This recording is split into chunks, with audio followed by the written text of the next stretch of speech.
वर्तमान में बिहार की जो राजनीति समीकरण है और गठबंधन की जो राजनीति है, उस राजनीति समीकरण के तहत अगर देखा जाए तो चारों सीट जो है भारतीय जनता पार्टी के नेतृत्व में एनडीए की जीत।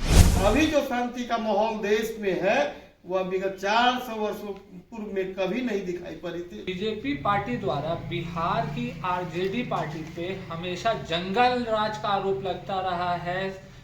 हर बयान में जंगल राज शब्द जरूर सुनने मिला है और साथ ही में अब ये भी आरोप लगता है नेता प्रतिपक्ष तेजस्वी यादव पे कि 9वीं पास क्या ही सरकार चलाएगा और क्या ही बिहार की आवाम के लिए भला करेगा।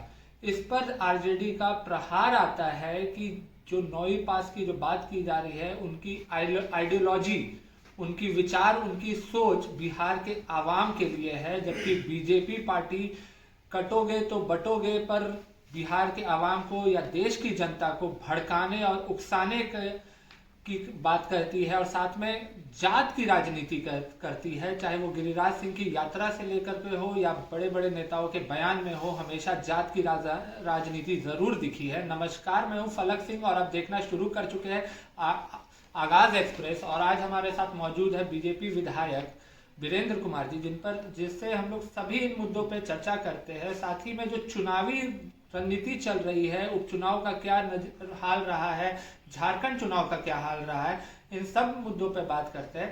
सर, ये जात की राजनीति करती है बीजेपी, आरोप लग रहा है सर। आरोप लगाने वालों से एक बार आप लोगों को पूछना चाहिए, जो वो किन की राजनीति करते हैं? वो तो कह रहे हैं सर A to Z है, हम लोग एनवाई समीकरण नहीं है, आप लोग आरोप लगाते हैं। परिवार की राजनीति है, परिवार से बाहर कभी जो है लोकतंत्र के यहाँ दिखता है। तो सर परिवार तो सर बात करें तो जीतन राम मांझी की बहू अब बता रहे हैं, जो व्यक्ति आजीवन पार्टी के अध्यक्ष बने रहते हो और लोकतांत्रिक पद्धति से नहीं चुना जाते हो, वो दूसरों पर किस तरह से आरोप लगाएंगे? उन आरोपों की ओर हम लोग नहीं जानना चाहते हैं।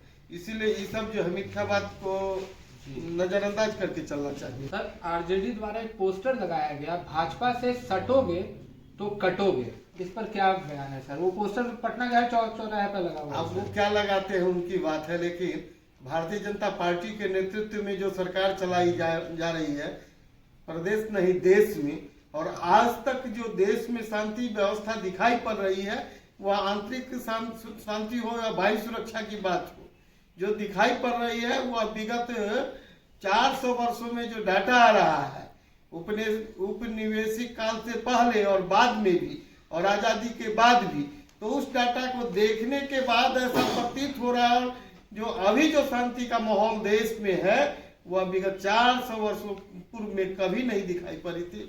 इसीलिए इन बेबुनियाद आरोप की ओर जो है भारतीय जनता पार्टी का ध्यान नहीं जाता है।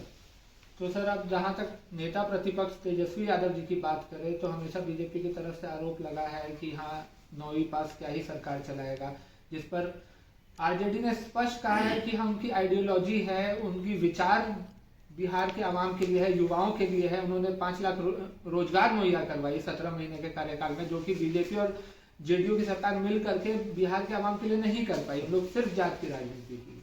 कौन जाति की राजनीति कर रहे हैं? आम जनता से एक बार पूछ करके देखिए। तो आप भी पत्रकार है, आप भी जो है सच्चाई स्वीकार करते हुए समाज को बताइए, तो कौन जाति की राजनीति कर रहे हैं और कौन पूरे आवाम की राजनीति कर रहे हैं? मूल्यांकन आप भी कर सकते हैं, आप भी स्वतंत्र रूप से जो मूल्यांकन करने के लिए अधिकृत हैं। सर, पर ये तो स्वीकारिएगा ना कि उनके कार्यकाल में 5 लाख नौकरियां तेजस्वी जी ने कैसे स्वीकार कर लिया जाएगा? सरकार बनती है तो सरकार का काम क्या है? अभी भी सरकार एनडीए गठबंधन की तहत चलाई जा रही है। सरकार का काम है नौकरी मुहैया कराना, और जो सरकार की आवश्यकता है, जितने रोजगार सृजन करने की बात आती है वह रोजगार सृजित करके जो है नौकरी उपलब्ध कराया जा रहा है। और रही बात 100% सीट के बारे में, जो है जिस हिसाब से विभाग जो है सीट की जानकारी गवर्नमेंट को देती है, उस हिसाब से जो है वैकेंसी निकाल करके जो है लोगों की बहाली की जाती है। सर, बात करें उपचुनाव की तो किस तरफ हवा का रुख जा रहा है सर? जनता किस तरफ जा रही है? इंडिया गठबंधन का दावा है कि अब वो वो- 3 अंदर थे, इस बार 4 अंदर आ रहा है। वोट मतदान हो चुका है, जी 23 तारीख को रिजल्ट है। 23 तारीख को रिजल्ट है। हाँ। रिजल्ट के दिन जो है हम लोग से पूछिएगा। वैसे वर्तमान में बिहार की जो राजनीति समीकरण है और गठबंधन की जो राजनीति है, उस राजनीति समीकरण के तहत अगर देखा जाए तो चारों सीट जो है भारतीय जनता पार्टी के नेतृत्व में एनडीए की जीत हो रही है। सर आप कहीं चुनावी माहौल पे रैली में गए थे? जी गए थे, कहाँ पे सर? हम लोग तरारी गए थे। तरारी का क्या माहौल लगा सर, किस तरफ बह रही है? जी। प्रशांत किशोर ने भी लगातार तरारी में सर लगातार रैलियां की है, ताबड़तोड़। अब हम अभी क्या बताएं, आज 16 तारीख पर 16 है ना, 16 4 20 और 3 23, 7 दिन। एक सप्ताह के बाद पुनः इसी सवाल को आप पूछिएगा, तब बताइएगा। अभी जो एनडीए का वोट का जो समीकरण है वह 62% है। इन प्रतिशत आंकड़ा को देखने के बाद जो है चारों सीट जो है भारतीय जनता पार्टी के नेतृत्व में एनडीए की जीत हो रही है।